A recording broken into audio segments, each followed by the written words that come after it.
السلام علیکم ناظرین۔ ندیم رائی صاحب نہ نئے ہیں نہ پرانے، وہ ایک ایسے قلمکار ہیں جو مضامین بھی لکھتے ہیں اور افسانے بھی، اور وقت ضرورت شاعری بھی۔ ان کا افسانوی مجموعہ حرف حرف تیرے نام حال ہی میں منظر عام پر آیا ہے، جسے کافی پسند کیا جا رہا ہے۔ پیش ہے ان کا تحریر کردہ افسانہ سسٹم سے جنگ۔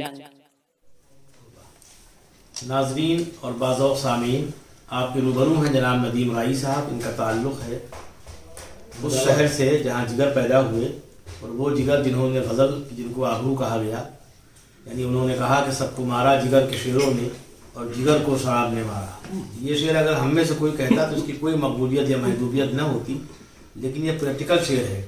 جگر کو جس شراب نے مارا تھا، انہوں نے اسی کو معنویت بخشی یہ شعر کہہ کے۔ انہوں نے یہ بھی شعر کہا جو آج ملت مسلمہ کو یاد ہونا چاہیے کہ یہ مصرع کاش ہر نقش در و دیوار ہو جائے، جسے یہ مصرع کاش ہر نقش در و دیوار ہو جائے، جسے جینا ہو مرنے کے لیے تیار ہو جائے۔ بہت اچھا۔ اسی شہر مغرباد سے تعلق ہے جناب ندیم رائی صاحب کا۔ ان کا شہر ادب میں استقبال ہے۔ آج یہاں تشریف لائے ہوئے تھے۔ انہوں نے ابھی محترم احمد ابراہیم علوی صاحب کی کتاب ادبی بستیاں اور ہستیاں، جس پہ ایک طویل مضمون لکھا عبید اللہ چودھری صاحب نے، اس کا رسم اجرا تھا روزنامہ آگ اخبار۔ وہ آگ اخبار جس کو خود احمد ابراہیم علوی صاحب نے سن 60 میں نکالا تھا، 15 روزہ کی شکل میں نکالتے رہے اور پھر 13 برس تک اس کے داریے لکھے۔ اسی کتاب کے اجرا میں ہم لوگ شریک ہوئے تھے۔ موقع غنیمت جانا، ندیم رائی صاحب میسر آ گئے انہی کے حوالے سے، تو میں نے کہا کہ ایک پن تو کاج ہو جائیں، ان سے افسانہ بھی سنا جائے اور یہ بھی پوچھا جائے کہ آپ افسانوں کی طرف کیوں آئے، آپ سماج میں افسانے کی ضرورت کیوں محسوس کرتے ہیں اور کب سے افسانے لکھنا؟ دراصل میں ہائی اسکول کا طالب علم تھا جی، تو مجھے میرے ماسٹر صاحب نے کہا کہ 2 اکتوبر آ رہا ہے، اس میں کچھ شاعری کر کے لاؤ۔ جی، میرے دوست تھے آصف قریشی، ان کے بڑے بھائی عالم قریشی، ان سے میں نے رجوع کیا۔ میں نے ان سے کہا کہ ماسٹر صاحب نے مجھ سے ایسے کہا، تو مجھے انہوں نے ردیف و قافیہ بتایا۔ میں نے کچھ اس پر لکھا اور لکھنے کے بعد ان کی خدمت میں پیش کر دیا۔ بعد انہوں نے اس کو کاٹ پیٹ کر، اس کو لہولوان کر کے میرے ہاتھ میں دے دیا، اور میں نے وہ شعر وہاں پڑھے، اور وہ پیروڈی تھی پردیپ کا جو لکھا تھا، لائے ہو تو کشتی کال کر میرے بچوں رکھنا ایسے سنوار کر، تو اس پیروڈی پہ رکھا تھا۔ دراصل ہمارے یہاں ایک ٹیچر تھے مٹھائی لال، ان کی شادی ہوئی تھی، بچوں نے کہا مٹھائی لاؤ مٹھائی لاؤ، انہوں نے مٹھائی کھلائی نہیں، ان کا نام مٹھائی لال رکھ دیا۔ اور وہ قرض دیتے تھے ٹیچرس کو اور دیگر لوگوں کو۔ اس زمانے میں تنخواہیں بہت کم ہوتی تھیں 1970-71 میں ٹیچرس کی، تو وہ قرض دیا کرتے تھے۔ تو میں بھی مقروض تھا ان سے، مجھے فلمیں دیکھنے کا شوق تھا، میں بھی ان سے 20-25 روپے لے چکا تھا قرض کے طور پر۔ تو ہم نے ایک وہ میں نے غزل پڑھی تھی اس میں کہ آزاد ہوئے تم تو فرنگی کو مار کے، گاندھی جی میرے پیسے تو دے دو ادھار کے۔ گاندھی جی نے کسی بندے سے قرض لے لیا، اور جب ہندوستان آزاد ہو گیا تو وہ قرض کس طرح سے مانگتا ہے کہ آزاد ہوئے تم تو فرنگی کو مار کے، گاندھی جی میرے پیسے تو دے دو ادھار کے، پیسے کرنا دو تو وزیر اعظم ہند بنا دو، پیسے کرنا دو تو وزیر اعظم ہند بنا دو، تم دیش کو ایک دم سنوار کے۔ یہ غزل میں نے کہی۔ پھر اس کے بعد ردیف قافیہ کی سمجھ آئی، میں نے کچھ آہستہ آہستہ شعر کہنے شروع کیے، شاعری کی طرف میں ملتفت ہوا، اور وہ شاعری کا سلسلہ شروع ہوتا رہا۔ میں ابھی بتا رہا تھا فاروقی صاحب کو کہ مراد آباد، سرزمین مراد آباد پر کم سے کم ہر مہینے 5-6 شعری نشستیں ہوتی تھیں۔ جی، اور ہم نے ایک بزم کی تشکیل کی، بزم ارباب سخن، اس کے زیر اہتمام ہر 1 تاریخ کو میرے قریب خانے میں ایک طرح نشست ہوتی تھی۔ ان طرح نشستوں سے اتنا فائدہ ہوا کہ ہمارے پاس غزلوں کا انبار لگ گیا۔ تاریخی غزل بھی کہی، اس کے علاوہ اور بھی ہم غزل کہنے لگے۔ بنیادی طور پر میں نظم کہنا چاہتا تھا، نظم کہتا تھا، میں نے آغاز ہی نظم سے کیا تھا، تو آزاد نظمیں کہنا شروع کی۔ سن 80 کے فساد نے مجھے اس قدر متاثر کیا، 13 سن 80 کو جو فساد ہوا تھا مراد آباد میں، اس فساد نے مجھے اس قدر متاثر کیا کہ میں نے یکمشت 100 صفحے لکھ ڈالے۔ اس فساد سے متاثر ہو گئے؟ فساد سے متاثر ہو کر. اب ان 100 صفحات پر میں نے جو میں نے محسوس کیا, جو دیکھا میں نے وہ سب لکھ دیا. بعد میں تو میں نے سوچا کہ میری تحریریں ہیں, میرے تحریریں ہیں, انہیں کون شائع کرے گا یا ان کا کیا حشر ہوگا. میں نے اس کو ٹھنڈے بس میں ڈال دیا.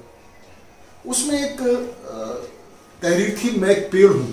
میں نے ایک پیڑ کو زبان دی, اس کو راوی بنایا, اور وہ بابر کے زمانے سے لے کے 13 اگست کے فساد تک کی کہانی کہتا ہے کہ اس نے کیا کیا دیکھا, کیسے ہندوستان آزاد ہوا, کس طرح سے مجو خانے شہر میں اس کو پھانسی دی گئی, اور اس پیڑوں کے نیچے مختلف مجاہدین آزادی کو پھانسی دی گئی. اس تعلق سے میں پیڑ ہوں, میں نے افسانات لکھا تھا. اتفاق سے چودھری عبید اللہ صاحب سے میری ملاقات ہو گئی غالباً 2009 میں, تو ان کو میں نے سنایا یہ میں ایک پیڑ ہوں.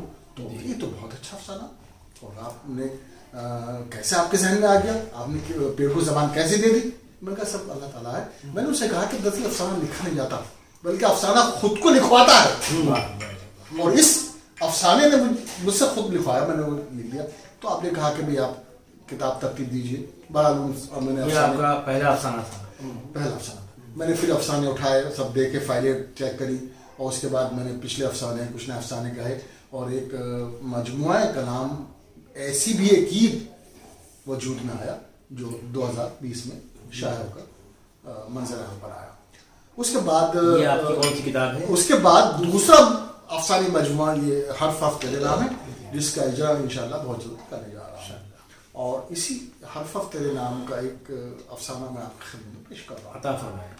ناظرین, آپ کے روبرو ہیں ندیم رائی صاحب, بہت اچھے افسانہ نگار ہیں. کم وقت میں انہوں نے سفر طے کیا, لیکن اتنے افسانے لکھ دیے کہ لوگ پوری عمر میں ایک مجموعہ چھوڑتے ہیں, اور ان کا یہ دوسرا مجموعہ ہے. سسٹم سے جنگ اس افسانے کا عنوان ہے. وہ بہت خوبصورت, خوبرو اور بارڈر نواز زیب تن کیے 28 سالہ لڑکی تھی. کھلے چاک کا لانگ جمپر جس کے نیچے جینس پہنے وہ غضب کی لگ رہی تھی. میں نے اسے بغور دیکھا, وہ دیکھتے ہی رہ گیا, اور پھر بار بار میں اسے کنکھیوں سے دیکھنے پر مجبور تھا. اس کے چہرے سے میری نظر ہٹ ہی نہیں رہی تھی. وہ بھی مجھ پر سرسری نظر ڈال لیتی, اور میں اپنی نظریں ادھر ادھر کر لیتا جیسے میری توجہ اس پر ہے ہی نہیں. زہیب نے اس کا تعارف کراتے ہوئے کہا کہ یہ مسکان صاحبہ ہیں, میری کلوز فرینڈ, اور یہ ارشد ملک, یہاں کے معروف ایکسپورٹر. اس نے شرماتے ہوئے اپنا ہینائی ہاتھ اپنے ماتھے تک لاتے ہوئے مجھے آداب کیا, اور نیچے سے اوپر تک میرا سرسری جائزہ لیا. میرے لیے یہ کوئی نئی بات نہیں تھی. اکثر و بیشتر لڑکیاں مجھے اوپر سے نیچے تک دیکھا کرتی, پھر بھی نہ جانے کیوں میں نے جھینپتے ہوئے اپنی آنکھیں جھکا لی. وہ خوبصورت ہونے کے ساتھ ساتھ ایک تعلیم یافتہ, مہذب اور آئیڈیل لڑکی تھی, جسے پانے کے لیے ہر ایک قطار بند ہو جائے اور اسے پا کر اپنا حاصل زندگی سمجھ لے. میں نے بھی ایسی ہی لڑکی کو اپنی شریک حیات بنانے کے خواب بنے تھے, جو گھر میں رہے تو لجائی شرمائی, گھونگھٹ میں زینت خانہ, اور محفل میں جائے تو جانے محفل. تاہم میں بھی کسی سے یا زہیب سے کسی بھی طرح کم نہیں تھا. ماڈرن, اسمارٹ, ہینڈسم, برسر روزگار, 30 سالہ وجیح نوجوان. مجھ پر سینکڑوں لڑکیاں مرتی ہیں, میں کسی کو لفٹ ہی نہیں دیتا. یا پھر یوں سمجھ لیجئے کہ میں نے کسی کی طرف کوئی توجہ ہی نہیں دی. فی زمانہ لڑکیوں کو اپنے دام میں پھنسانا بہت آسان ہے جب آپ کے پاس تمام ماڈرن ذرائع ہوں, قیمتی ملبوسات, موبائل, نجی فلیٹ اور گاڑی اور پیسے کی ریل پہ. اگر میں توجہ کرنے پہ تل جاؤں تو ایک سے ایک ماڈرن اور خوبصورت لڑکی میرے آگے پیچھے گھومتی نظر آئے, اور چالو لڑکیاں تو ایک ڈھونڈو 1000 ملتی ہیں. کچھ پیسے خرچ کرو تو میری یہ گرل فرینڈ تمہاری. زہیب کے یہ الفاظ سن کر میری محویت ٹوٹی, اور میں نے مسکان کو بغور دیکھا. اس نے شرما کر سر جھکا لیا.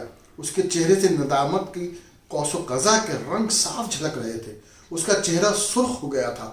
اس کی نگاہیں اس کے پیر کے انگوٹھے پر تھی, جو دوسرے انگوٹھے سے اٹکھیلیاں کر رحا تھا. شاید یہ غیر متوقع الفاظ اسے گرا گزرے, لیکن زہیب نے میرے خیالات کے تاج محل کو ریت کے ڈھیر میں تبدیل کر دیا تھا.